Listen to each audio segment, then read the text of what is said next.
So we've got our 2013 9.9 Mercury here. We're going to go ahead and remove the carburetor and clean it or rebuild the carburetor. We'll go ahead and start by just talking about some of the parts of it. We've already looked at on the board kind of how the general basics of a carburetor works. What we see here, what we're actually looking at is our intake manifold or our air cleaner, so to speak. It's got a little metal screw on the inside here to stop leaves and debris from getting in there. We have our intake passage where air is going to flow through. Inside we have our jets. Down here is our bowl. We have our throttle linkage there. So that's our throttle. We have our choke linkage that as we pull on, that activates the choke plate up here. Throttle plate's right behind it. And then the actual intake manifold, so to speak, that's going to connect to your intake ports on the cylinder head with the intake valves behind that. So some of these other extra parts here, this is an overflow hose. If the float were to be stuck on the carburetor and too much fuel got into the bowl, well, extra fuel would flow out of this hose and you'd see fuel flowing down into the river or into the water. This is our crankcase breather hose. Basically, crankcase pressure comes out of here. It's connected to the crankcase there. Comes through this little port, through this hose. And any fumes from the crankcase, oil, unburnt fuel fumes, will go through this hose back into the air cleaner and get burnt up inside here. So it makes for a little bit cleaner emissions that way. To start by removing this, we're going to go ahead and disconnect our choke linkage here. So we're going to snap that with our thumb, push that down and pull that rod out. We'll tilt this up here. And it sometimes can come disconnected from within inside there. And if it ever does, you can see it just feeds right back through like that little hook there. And if you do pull this rod totally out, then you could pull the lever out here as well. So we'll just leave that like that. We'll go ahead and disconnect our throttle linkage by just giving it a good tug. So we'll try to get it a little more easy. So we'll open the throttle wide open and then kind of almost as if we're tilting it, turning the bottom out, pushing down there, and that will maybe we'll playing with the throttle here and that'll make that pop off there for us. Get it right in here. And then we'll take our 10 millimeter socket, short socket, with a nice long extension, wobbly extension, so you can reach some of those harder to get at bolts back behind there. And we'll start with these two bolts either side here. See, we've got our one bolt there that's going to hold the air cleaner on, and one bolt back inside there we'll get our socket onto. And almost every carburetor is going to have just two bolts holding on. All these small motors, there's just going to be two bolts, one on each side. Sometimes they're a little harder to get at than this, but all the Mercury's, Tohatsus, and Evinrude's are all identical. And Yamaha and Suzuki and Nissans, those are all pretty similar as well.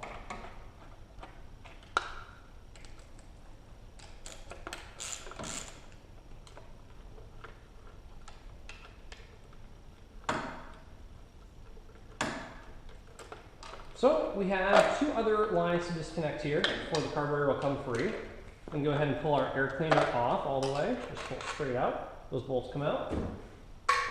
We can leave that together. There is a small little rubber gasket. There's always going to be gaskets wherever air flows. So right around here, there's a little rubber gasket, and you can see it right there on this side of our air cleaner.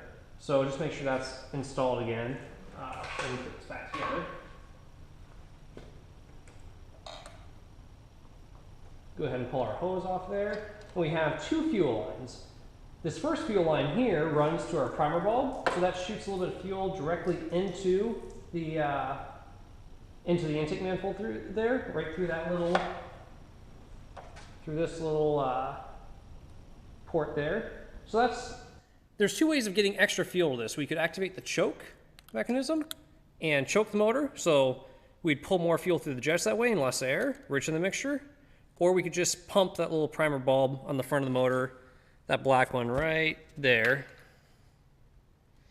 and this black one right here, and that will shoot a little bit of fuel right out through that little brass pipe there. Every motor is a little different. Yamahas typically don't have that. Most of the Mercurys do. It's handy if you do. It's a diagnostic tool to see if you have fuel or not. We'll go ahead and disconnect these. We can just pinch them with our fingers, or you can use a little pair of pliers if you need to. Some of these lines might be kind of stuck on there, so if they are, just go ahead and find yourself a small flathead screwdriver and pry just to get the rubber started moving there. Real gentle so you don't tear the fuel line. We'll pop it off there.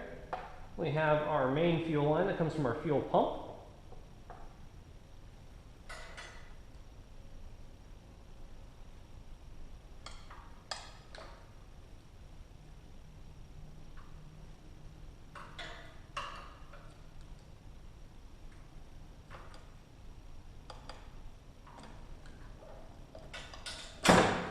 And there we go. Our carburetor is free.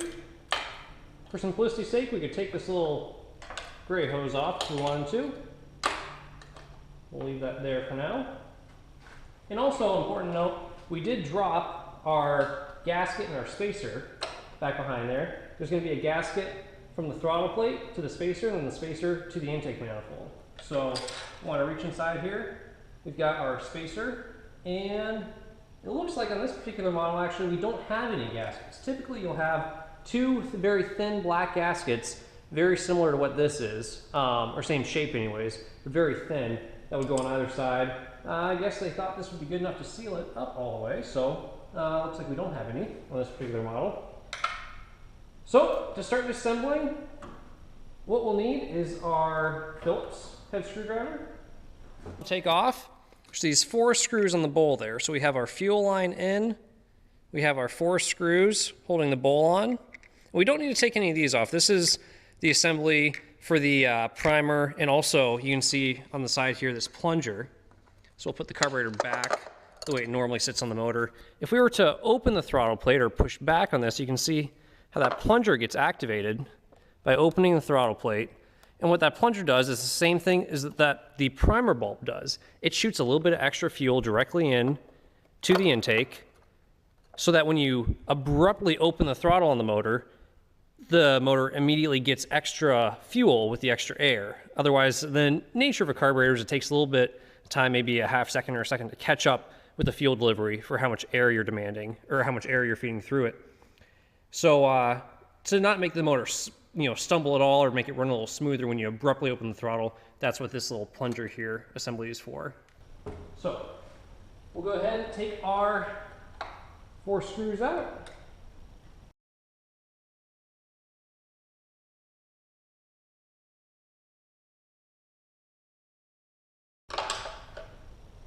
We'll remove our bowl, just pull it straight up. We'll leave our screws in there just for simplicity's sake. I can go ahead and hold down all 4 screws and we'll tilt it, take a look at it. And so, really basic inside of the bowl, a small little port there on our on the left side that flows to this little primer here. So that's where the motor would normally get its fuel to go into this piston, so that when you do open the throttle abruptly, this will be primed with fuel, and the fuel will then get shot into the intake manifold. So we'll go ahead and just leave this right up here. Looking into our carburetor here, we have our high-speed jet, our low-speed jet behind these 2 screws, our float that moves up and down. The idea of this float here is gravity will pull it down and allow fuel to flow in through our needle valve. That needle valve right on the back side there, kind of difficult to see.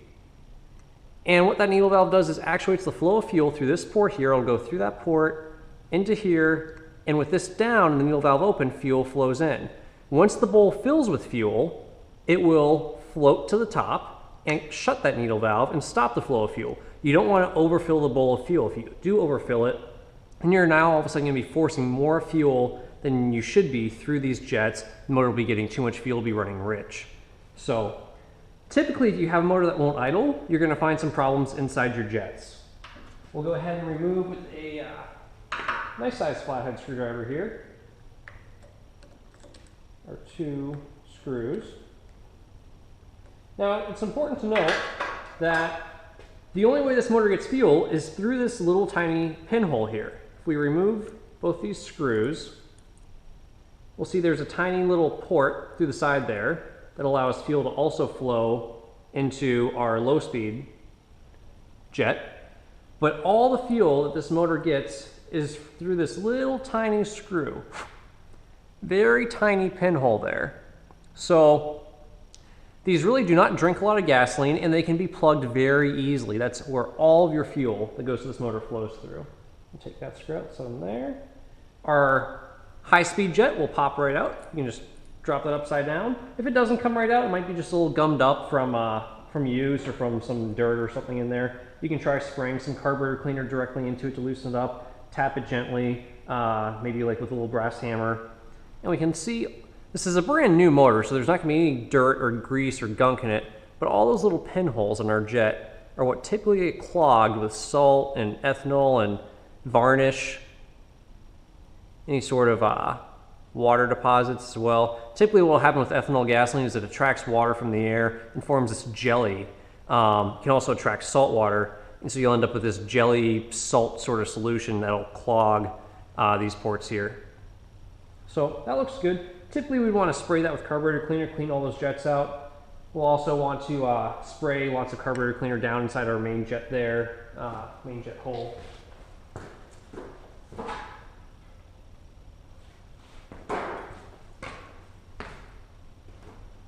So we'll spray down inside there.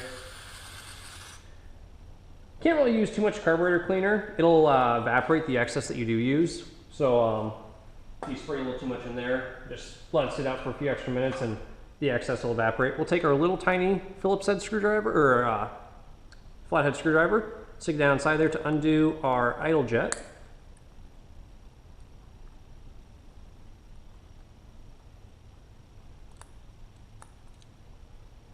We'll tip it upside down.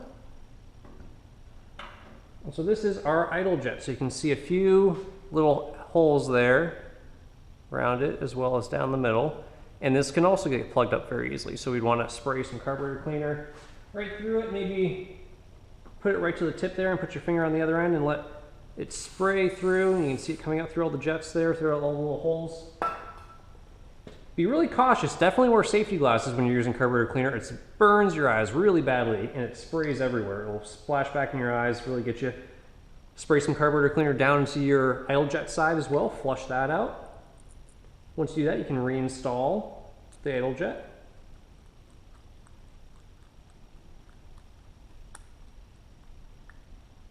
So we got that in. We'll put in our high-speed jet. And you can't really put it in backwards. If you put it in backwards, you see it sticks up too high, so just flip it around. Drops right in there perfectly. We'll take our little screw there, start that off just finger tight.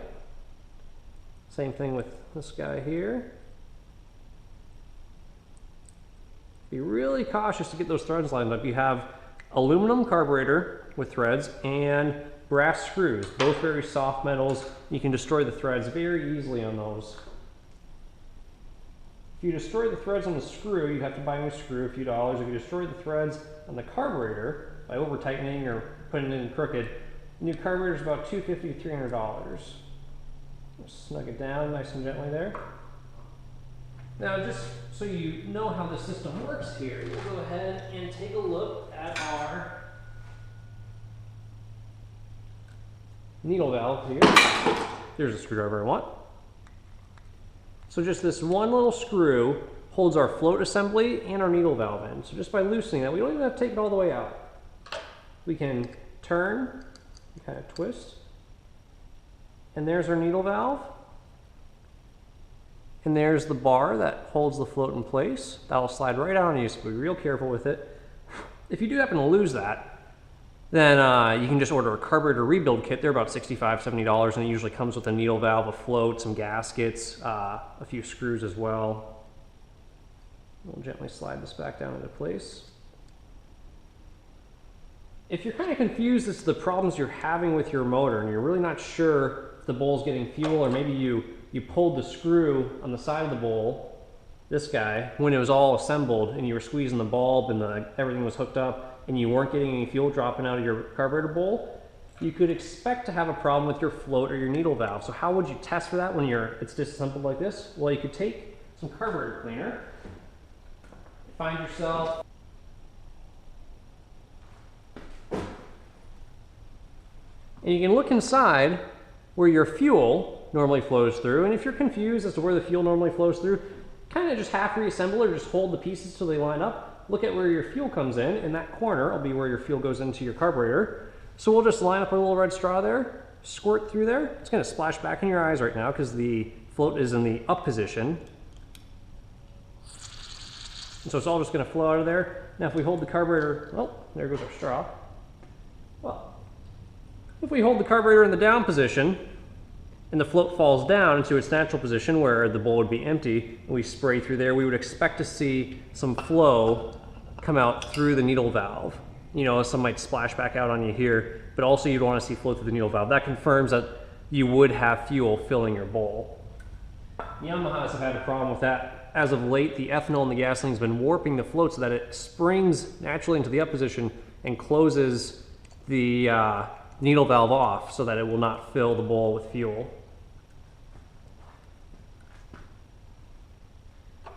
Now, other part that we want to clean out is our top here. Fuel flows through the top of the carburetor as well, and you have your idle mixture screw right behind this brass plate here. And we'll take a look at that in a minute here.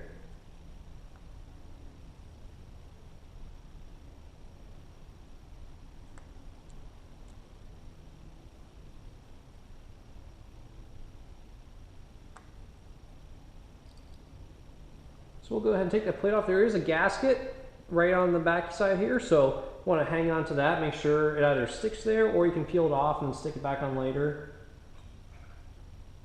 And looking down inside here, we want to spray out with our carburetor cleaner and with the little red hose attachment or red straw into each one of these little passages here. Make sure that's totally clear of any varnish or gunk or jelly. And you can see here that little tip, that is the tip of your idle mixture adjustment screw. So that actually meters how much fuel is going in per how much air. So the ratio of air to fuel is by that little screw. Being screwed in more would be leaner, or pulling it out more and allowing more fuel to flow would be richer. How we access that little screw there is through this brass, behind this brass plug here. We have to drill out that plug or use a little brass punch to punch it out, and then there's a flathead screw behind that. We'll take a look at that at the end of this video. So everything looks good inside there. We cleaned it out really good with carburetor cleaner. And note that my carburetor cleaner is empty. You should be using lots and lots more than that to accomplish that. We'll go ahead and start reassembling. We've got our little top plate there. Our gasket's all lined up. Get our screws lined up there. If you happen to tear that gasket or lose it, just a few dollars for the part, and if you buy a whole carburetor kit, it will come with that kit typically.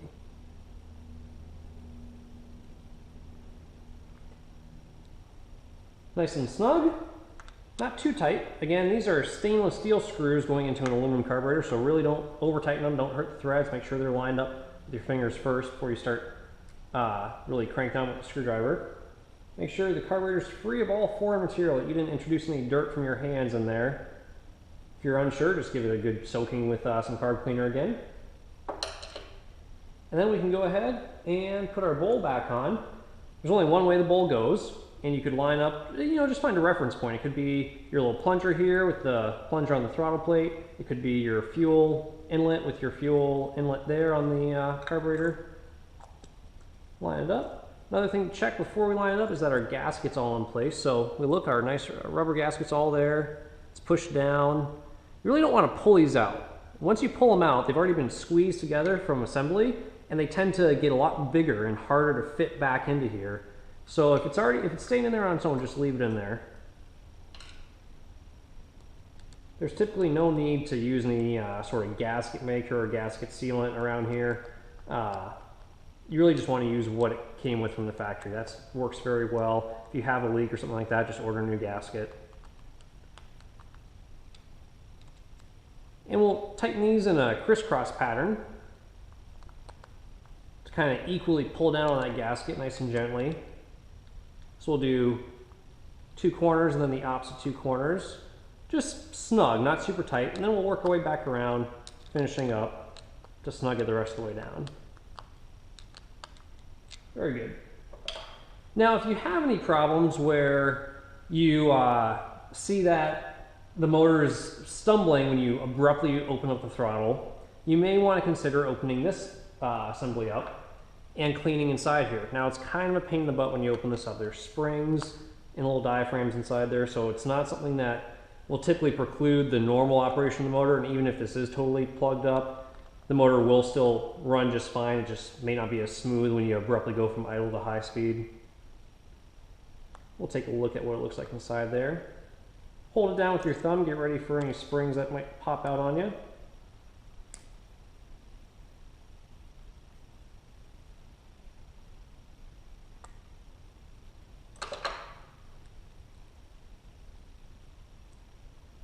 And you can see there we have our spring, our diaphragm, a little bit of fuel that's residual left over from there when the carburetor was just filled with fuel.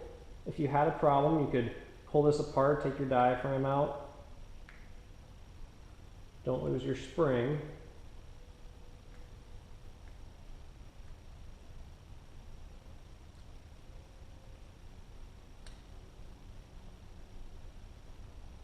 And you can just pull just gently up on the diaphragm, spray all around there with carburetor cleaner. Be very careful not to pull too hard. You can see it's attached right through there, through the plunger. And then make sure it's all worked back into its seat all around it. It's not hanging out, it's not going to be pinched anywhere. Put your spring right back into place there. Clean this passage with carburetor cleaner. Take your little red straw with your can, spray through there. Make sure it's nice and clean. Spray through your passages there. Line it back up. And then while holding it down with one thumb, go ahead and get your screws started.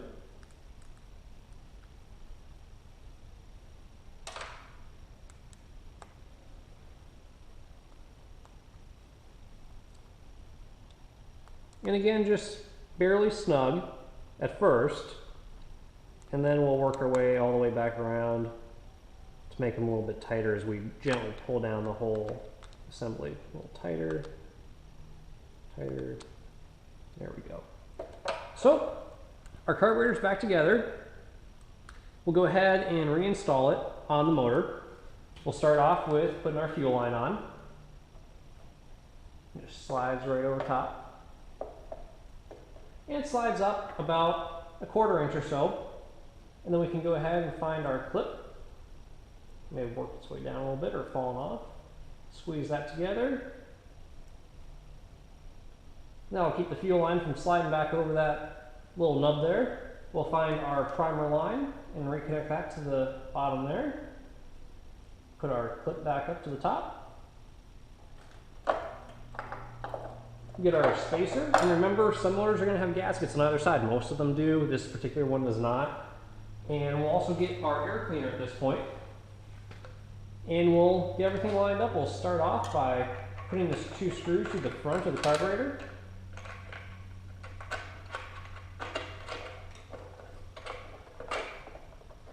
And you can see they're poking out through the back there. And we'll go ahead and place our gasket spacer right on the back there.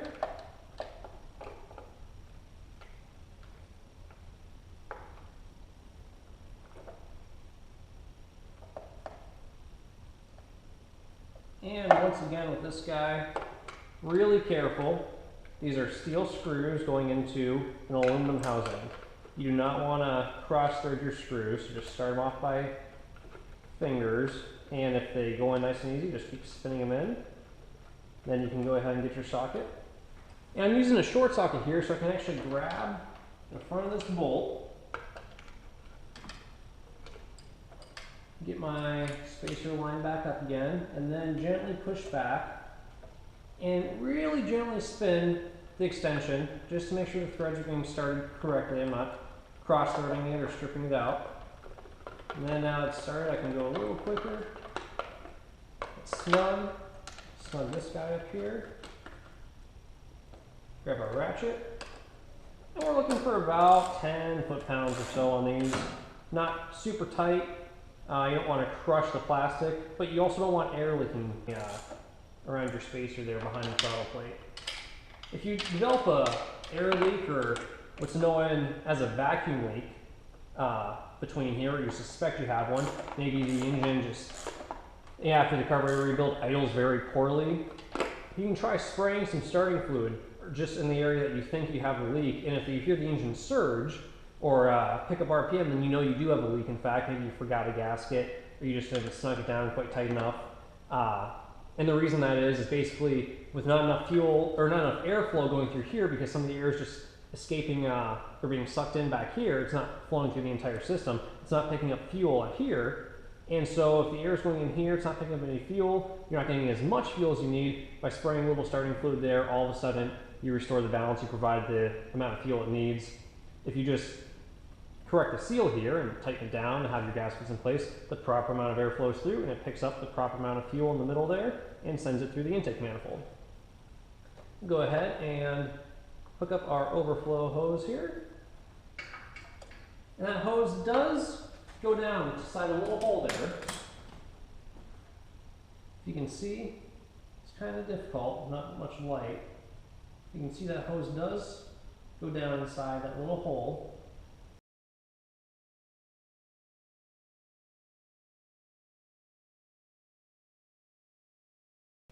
We'll connect the top back up there.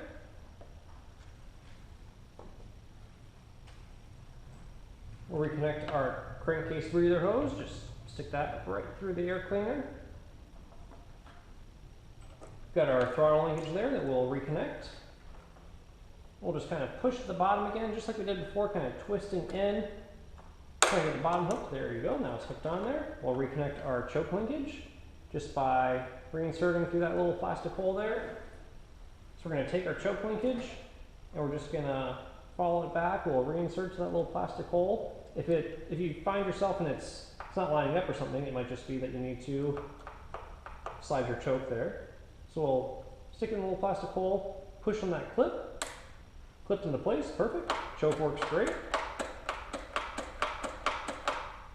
And our throttle works great as well. Perfect. So our carburetor is rebuilt, our fuel lines are all hooked up, everything's ready to go. We can test that we did this correctly by removing the drain plug on the bowl. We don't even have to take it out all the way. We can just put it right about there, just so it's a little cracked open. Then we'll go ahead and squeeze the bulb on our fuel line, and we should see some fuel coming out of it. And there we go. We can see some fuel dripping out now. Perfect. So we know fuel's flowing properly. We'll go ahead and close that back up. Very good. We'll give our primer a few little pumps. Suck some fuel back through the system that we had kind of drained out there. And we're all set to go. Last thing we'll look at is drilling out this little brass plug here. But at this point, we know our motor's in good shape. We'll go ahead, put our choke to on, open up our throttle just a hair, put our kill switch to on, and we're running today obviously without a lower unit on it, so we're just going to run it for a few moments here so it doesn't overheat. Give it a nice big pull. And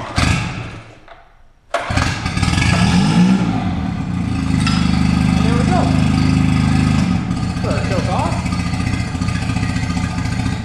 Now you may notice the RPMs came up a little bit when I put the choke on. By pulling the choke on, the RPMs came up.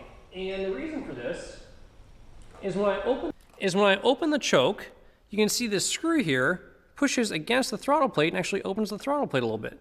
This is our throttle plate linkage. So this is closed, that's open. And by pulling on the choke, it opens a little bit. So if your screw's not engaging or engaging too much, you would want to take a little wrench there and a little screwdriver and screw that screw in. That'll make the throttle plate open a little bit more. And especially on an old, tired motor, it may help to have the throttle plate open a little bit more when trying to start in the mornings when the motor's cold. Also, when you rebuild the carburetor, it may take 2 or 3 pulls to get it started up the first time, just to kind of pull fuel back through the system. After that, it should just be a 1-pull motor. Some of the older motors might be a little tired, but motors typically, if you have a good fuel system, everything's clean, you have good fuel supplied to it, you're not using fuel from the gas station, but you're using good marine fuel, then you can just give 1 big pull, and it'll fire right up for you. Notice that little red light there? And that red light went out after a few seconds. That's your low oil pressure warning light, or if the motor was running without oil, that light would be on.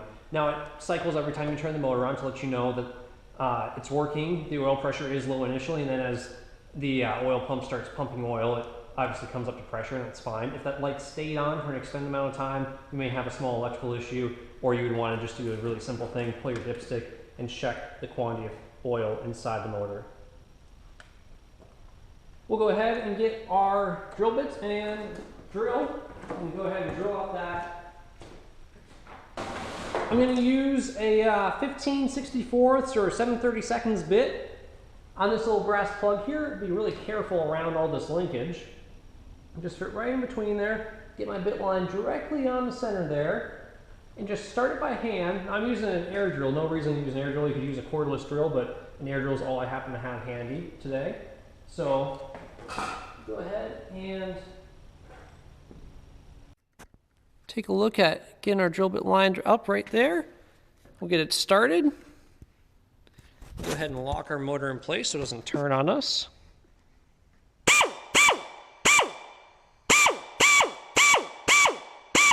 And just little by little, take it a little bit at a time. You do not want to go too deep. Going too deep would start to get you drilling into the actual mixture screw itself. That would not be good. We'll tighten up our drill there a little bit.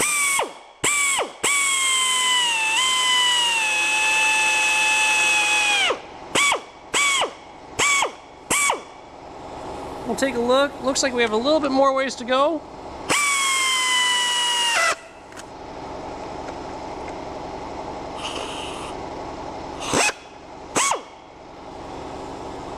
And we've just started to break through it. We'll go ahead and drill a little bit more.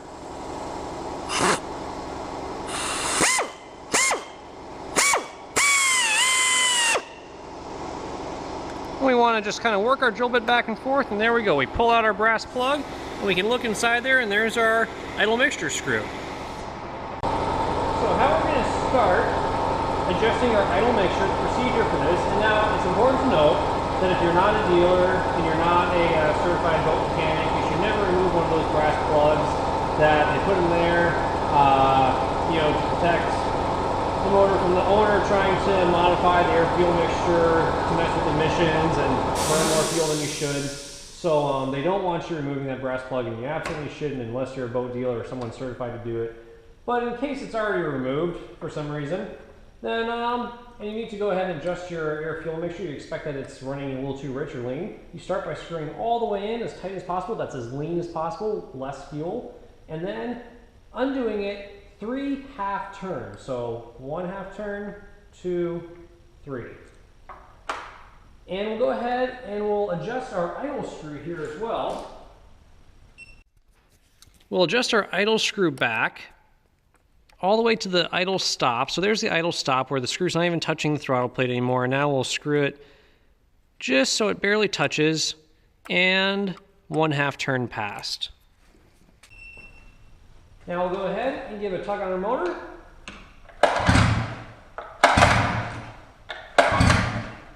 And just by the sound of that, it's not getting quite enough fuel to stay running. So it sounds like we're going to have to give it another half turn open.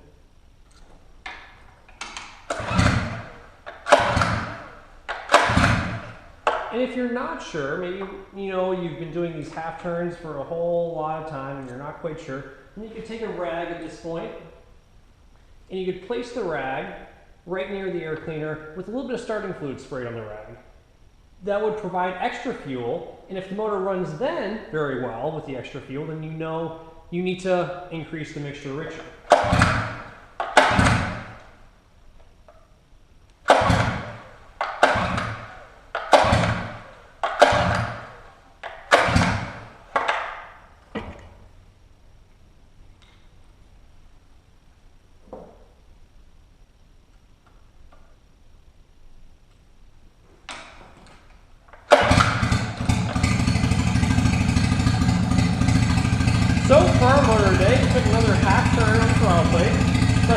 full turn in from the stop. And we're going to try to make the motor run as lean as possible. I'm going to go ahead and screw our idle mixture screw back in a little bit. Real slowly. Let the motor give it time to kind of adjust.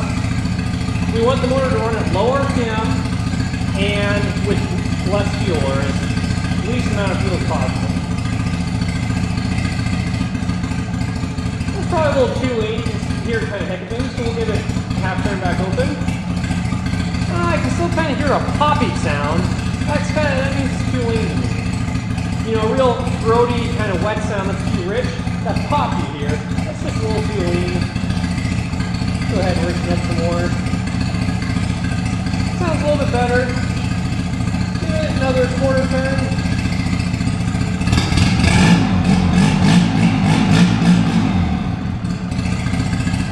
That sounds pretty good to me. I can adjust my idle here.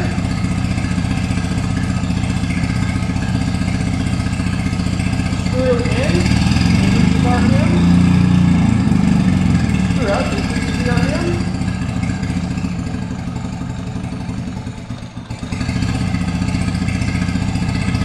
Now I want the motor to run at as lowest RPM possible without cutting out when you shift into gear. When you initially shift into gear and give it gas, you don't want it to die on you. So that sounds like it's perfect right where it needs to be for us. We'll go ahead and shut it off. And again, that's lowest RPM possible, least amount of fuel possible, but you listen to it. Make sure it's not too lean. And then also you want to be able to shift it into gear and get going with it without it dying on you. If you shift into gear, it's going to put an extra increased load on the motor. By putting that increased load on the motor, that may make the motor stop running if it's running at too low of an RPM. It just doesn't have the momentum to keep having the pistons move. So just a hair higher. Still pretty low, because when you do shift, you don't want to, it's kind of like, just revving up the engine and then dropping your car into drive and gunning it. It's going to be really hard on the transmission. Very similar thing. Having it at high RPM and then shifting it into forward gear is going to be really hard on your lower unit and really tear up the gears inside there. So that's why you want to shift at a low RPM. And also when you shift somewhat briskly into forward. Not to increase the throttle, to give it more gas, but briskly just to engage the gears quickly. So you don't have that clicking sound that you hear. That's like a manual transmission grinding. You can go ahead and take a little bit of compressed air. Make sure you have safety glasses. Blow off some of those shavings from drilling out that plug. And that's how we adjust the mixture on one of these motors. Our carburetor's rebuilt. It's all clean. Our mixture is set perfectly right where it needs to be. Our idle is set perfectly right where it needs to be. And that's all we have to do today. Check out some of our other videos of other motor maintenance tips and contact us with any questions you have at all.